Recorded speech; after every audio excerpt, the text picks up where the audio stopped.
Рахмат, Мурадилжан Ашбекович. Нурия Асылбековна, мыйзам боюнча менде суроо жок. Мындай жеке маалыматтарды коргоо боюнча мамлекеттик агенттик башчысы сиз, Мына азыр 1-майда декларация бүтөт да. Бүт мамлекеттик кызматкерлер бардыгы тапшырат.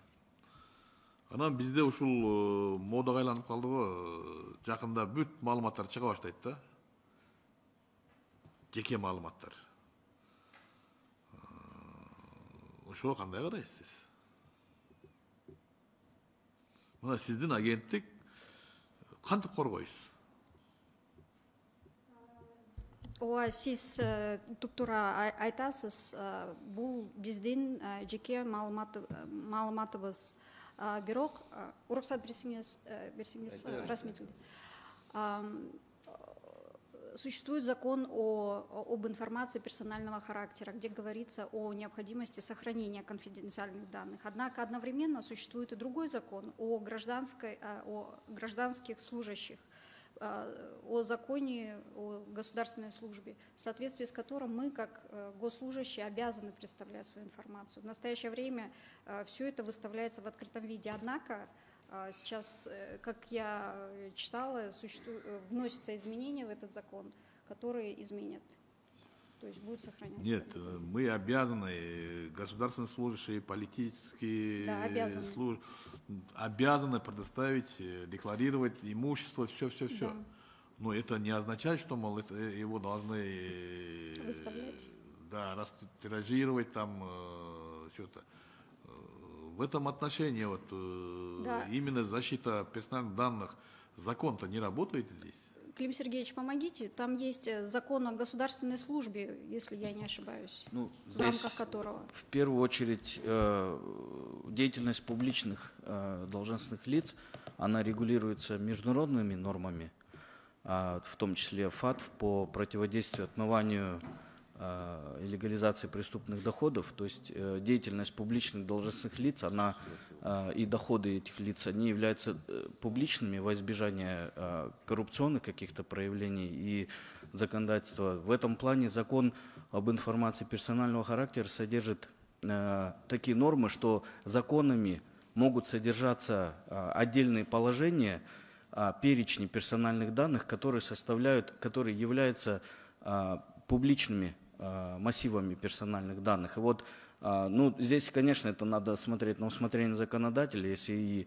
ему так удобнее будет, то он может убрать. Да? Но справочники, реестры, они, как правило, все носят публичный характер, и они в законах прописаны. То есть объем информации, который публикуется и публичен к доступности, да, то есть он там ограничен, и он не может быть расширен или уменьшен, пока не изменится закон.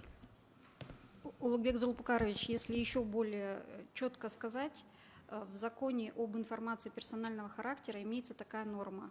Если, то есть можно дать в открытом виде в случае наличия согласия субъекта персональных данных, то есть это если вы согласились, если у вас взяли согласие в соответствии с законодательством, или в случае, если имеются нормы законодательства. Вот здесь действует вторая оговорка, это имеется в случае наличия таких норм законодательства.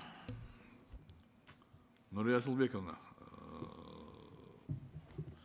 государственные служащие обязаны предоставить информацию государственным органам. Там есть сроки конкретные. Но это не означает, что, мол, можно это все публиковать в сайтах, газетах, все это, в открытых источниках. Тогда зачем нужно ваше агентство? Наше агентство следит за тем, чтобы нормы законодательства в части защиты персональных данных исполнялись. Законодательство регулирует то, что это должно быть в реестре. Мы с вами сейчас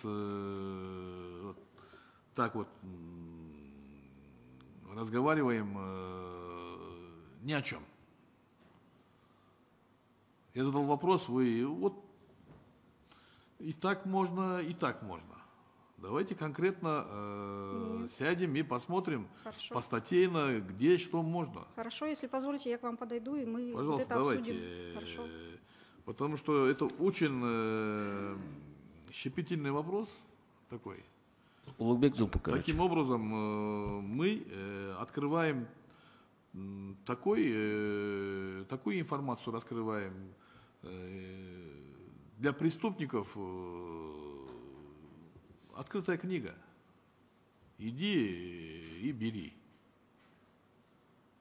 Нарушая закон, да? Понимаете? Вот, вопрос в этом. Хорошо, я к вам подойду отдельно. Спасибо. Хотел немножко сказать, что у нас есть закон о декларировании, да, доходов государственных служащих.